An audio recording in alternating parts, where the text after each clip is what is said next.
Hey everyone, welcome back to Catching Up with the Walkers. Thank you so much for joining Cassie and I on another beautiful day. And she's got something new on her cup. I think she got a new cup. So let me get a focus on it here. I may look, what's that say? Nice. I may look calm. Oh, calm. But in my head, I have pecked you 3 times. that's why I walk around here on eggshells, because Cassie's about ready to peck me. No, not really. Looks like some of those goofy roosters we got out there. The ones with the feathers coming out of their heads. So that's one thing we want to talk to you about today is we have a goofy rooster, because they're all goofy that are running around outside of the pen.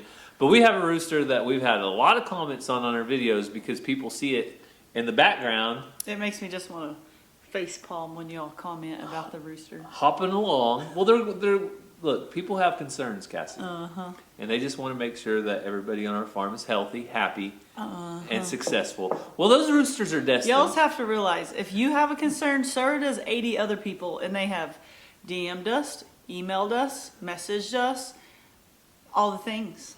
Well, that's very true.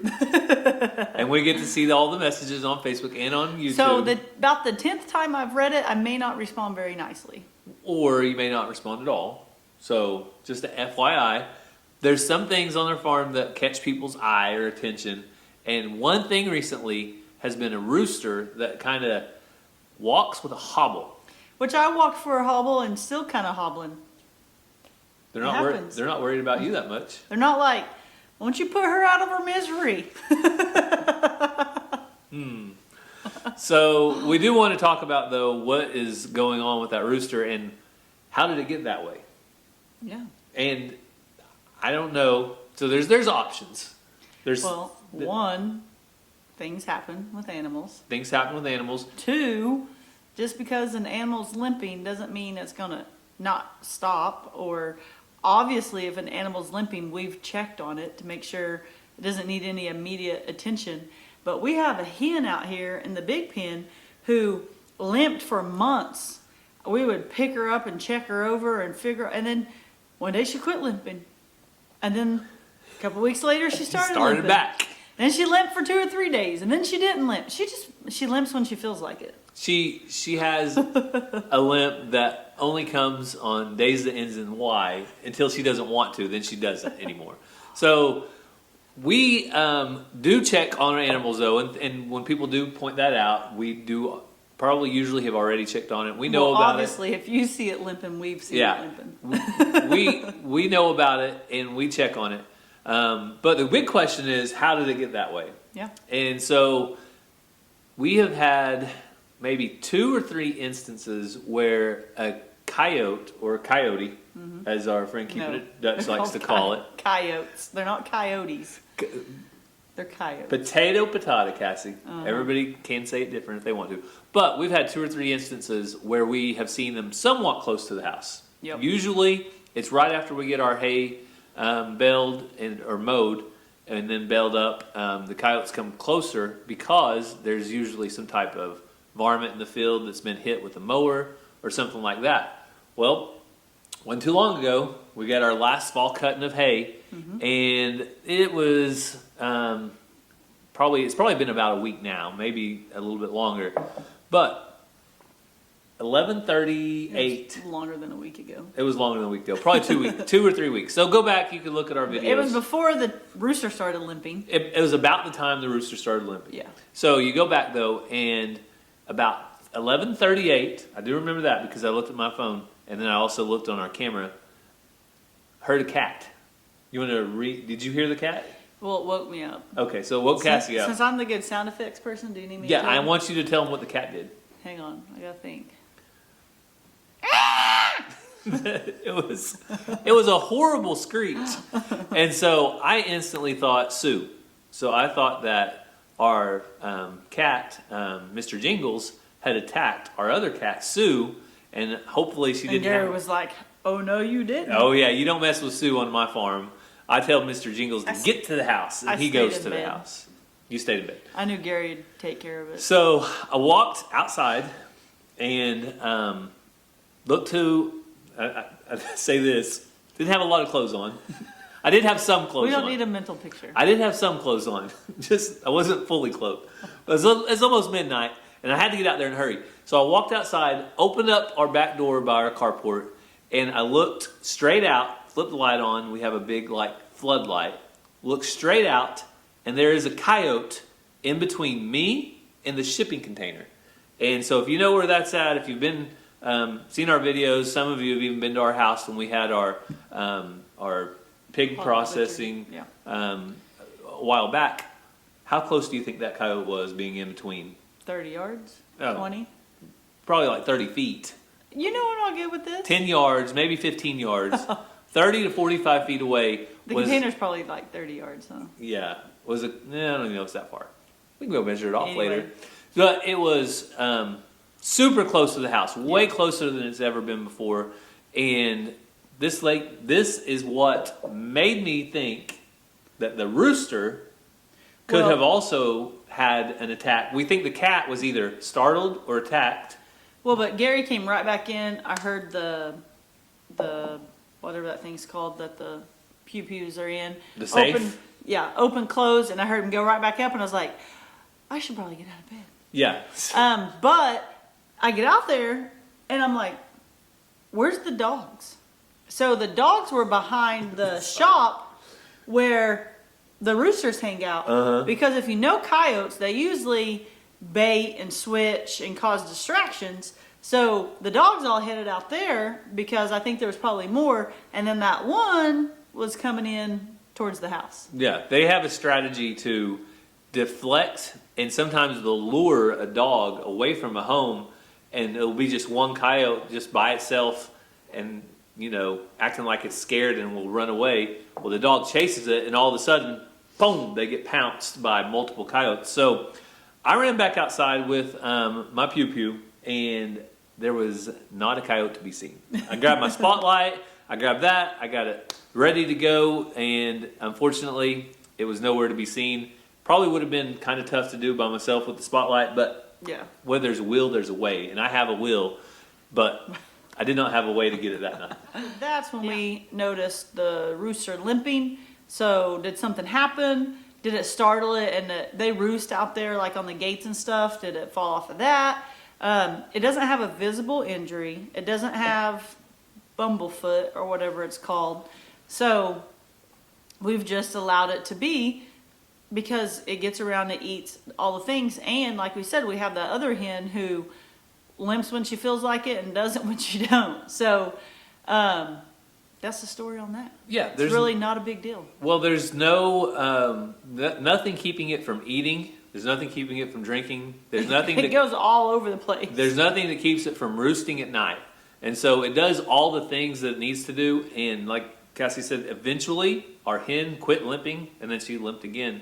But there's not he doesn't drag his foot. It's just you can tell that he favors one foot over the other. I've had a limp for almost 2 months. It's slowly getting better. Sometimes I step wrong and I'm like, oh, and it hurts again. So I feel like that's what's happening to the rooster.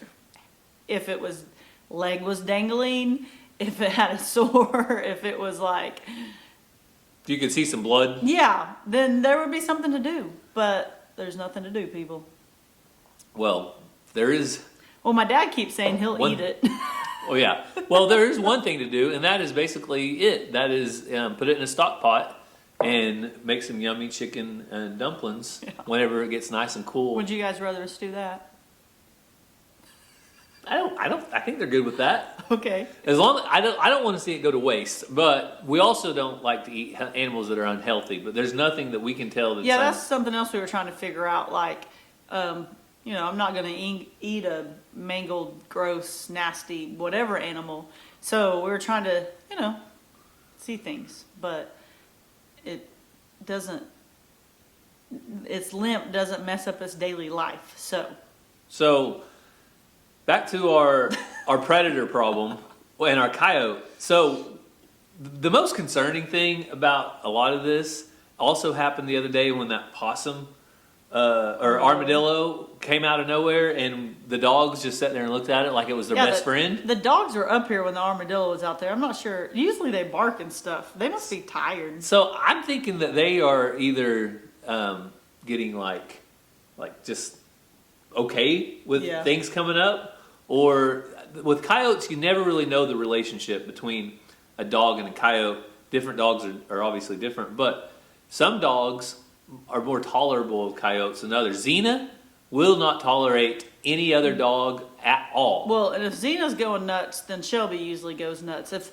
Xena didn't know the armadillo was up here and she's not going nuts, then that might be why. But also, JoJo is tired, so JoJo's not going to get excited.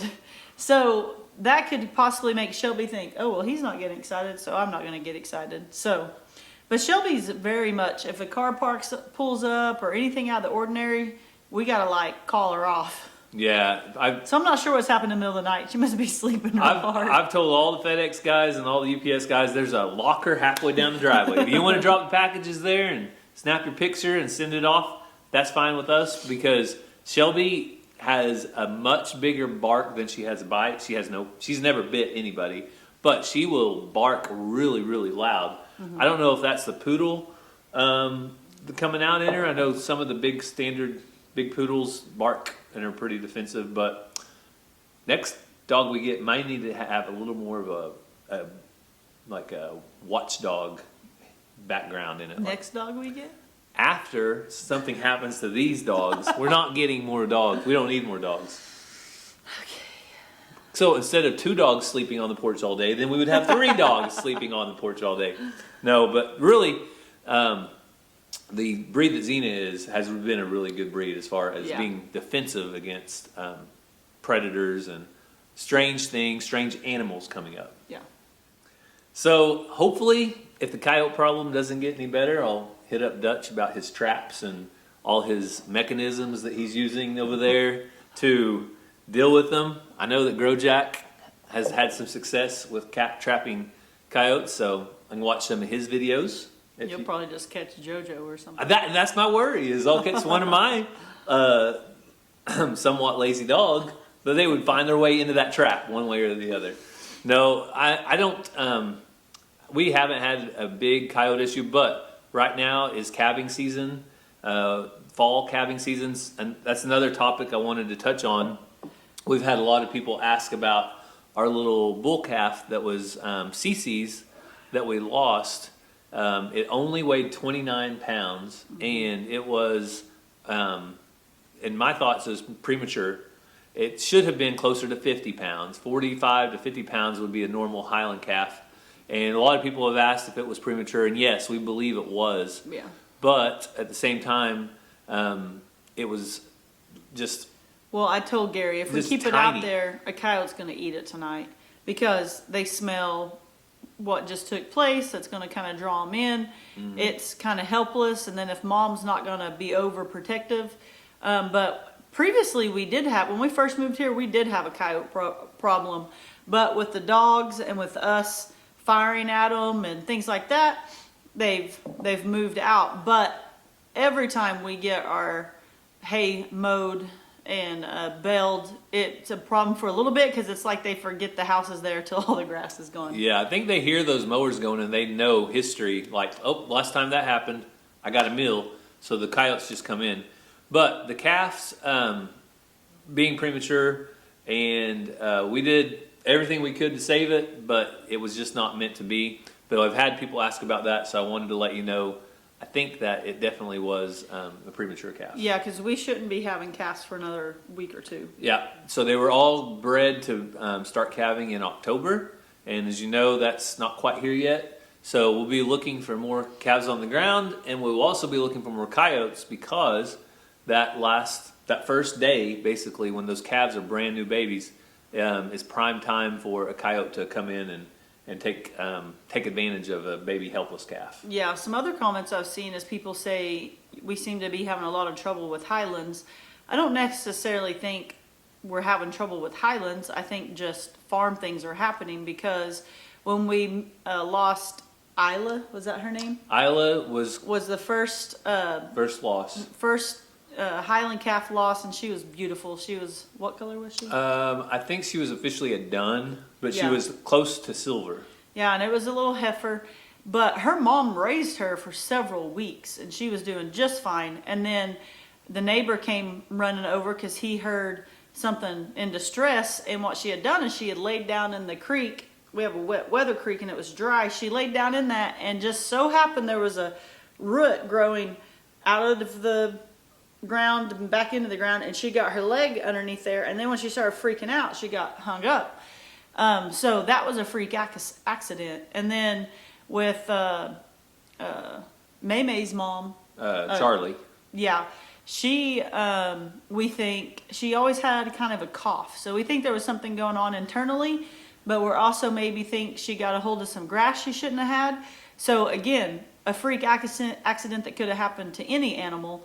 So I don't think we're necessarily having bad luck with the Highlands. It's just farming. Yeah, and we'll continue, to watch how it goes. But anytime we bought 5 cows from one individual, and they were selling them for some reason, obviously. So they could have been that they could have had some calving trouble. We don't know, but Yeah. we'll continue to watch it as we go along. But we're going to do everything we can to give them a fair chance at calving, and we also don't want to baby calves or Yeah. cows.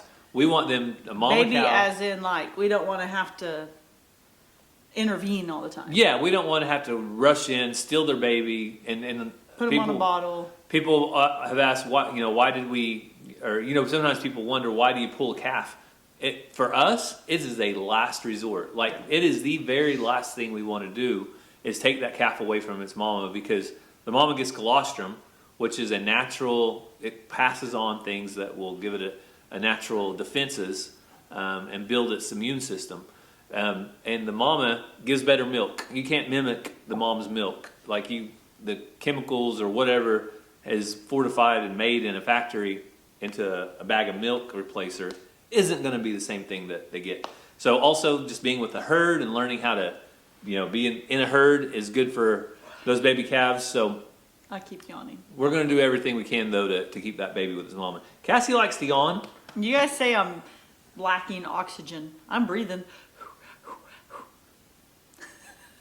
I don't have the science behind yawning, but I'm tired. I know one thing that happens when you yawn, it makes the people around you yawn. Who else yawning? So I used to do this in our when I was younger in a Sunday school class at church before I ever met Cassie.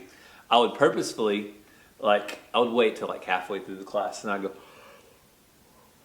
one good big yawn, and then I would just wait. And I should have been paying attention. Y'all think Gary was a good kid. I should have been paying attention, but I would just kind of look and I would wait, and I would see how long it would take. Usually within about 30 seconds, the second person would go, and then about 30 seconds after that, the third and the fourth and the fifth. Cassie, you can't do that. Your fake yawn made me yawn. So it was always entertaining to learn about how many people Yawns in church. How many people yawn. All right, moving along. All right, let's move on. So as far as what's coming up for the Walker family and catching up with us, you are going to need to book your travel right now if you want to catch up with us. In a couple weeks, we're going to be in New England.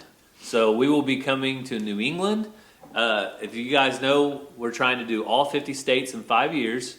We are on number 24, and we have 6 scheduled. If we can hit all of the New England states in one kind of circle, we're going to start in Rhode Island, hopefully go over towards Massachusetts and do a little bit of history stuff. One of you guys brought us a paper with lots of good ideas to Alabama, to the meetup we just went to, and we've looked over those and taken those ideas. And then we have a lady that's our neighbor that goes there often. She's giving us ideas, so Yeah. it's going to be a fun time. So I think between it all, we're going to do at least Plymouth Rock. We're going to go over into Maine and southern Maine to Eat some lobster. to eat some lobster and what's the soup? I wouldn't I wouldn't be forgetting it if we weren't videoing right now. I'll think of it in a minute. But then we're Is it gonna like onion soup? clam chowder. Oh, Yeah, that's soup, right? I think so, but Yeah. I wasn't thinking of So they say When that you say soup, I'm not thinking of chowder. lobster and My finger clam hurts. chowder are the two things we got to try while we're in that area. And so Maine, we're gonna go to a lighthouse, and then we're gonna go kind of make a circle, go back up and towards Vermont, Connecticut, Rhode Island, all 6 states that are in that area. So I don't want to leave anybody out because somebody's gonna Very say riveting. you left us out. But there's a candy store that has a life-size chocolate mousse. I might need some chocolate. Cassie loves chocolate. Mazzy absolutely loves chocolate. So that's kind of a Mazzy stop if I kind of had to. The lobster stop's mine. The lobster stop is Cassie's. The boys. Ransom will like it, and Ranger, I think. They're there for all of it. I mean, they'll like the lobster. But really, we're just wanting to have a good family vacation, fall break, and do some sightseeing. I've never been to that area. We've never been to that Northeast, so if you guys are along that route in there and there's something that you think we can't miss, leave it down in the comments. But your top 5 only. With kids. Remember, we're gonna have kids. Yeah. So no super long tours, but if there's something that we have to book ahead of time, then that's the things we need to know now. We can kind of plan out and see out the rest of the things on the trip. But as far as prayer requests go, the other day on Walker Farm Fam, we were building our mega brooder, which is now complete, except we got to start building out the inside. The structure's complete. And Cassie had to leave because one of our family friends was very ill and in the hospital, and she ended up passing away. Yes, my sister's mother-in-law. And so we said a prayer request for that. But if you would continue to remember their family as they go through these next weeks. I know it's always can be harder, once you start moving on with life. So if you have any prayer requests, just leave those down in the comments. And we do appreciate you guys taking time to join us today. We hope you have a great day, and God bless. Love you guys.